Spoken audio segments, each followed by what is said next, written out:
कर्पूरगौरं करुणावतारं संसारसारं भुजगेन्द्रहारं सदा वसन्तं हृदयारविन्दे भवं भवानी सहितं नमामि।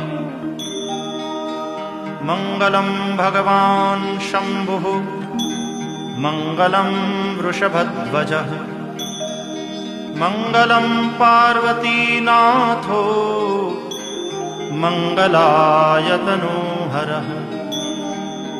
सर्वमङ्गलमाङ्गल्ये शिवे सर्वार्थसाधिके शरण्ये त्र्यम्बके गौरी नारायणि नमोस्तुते।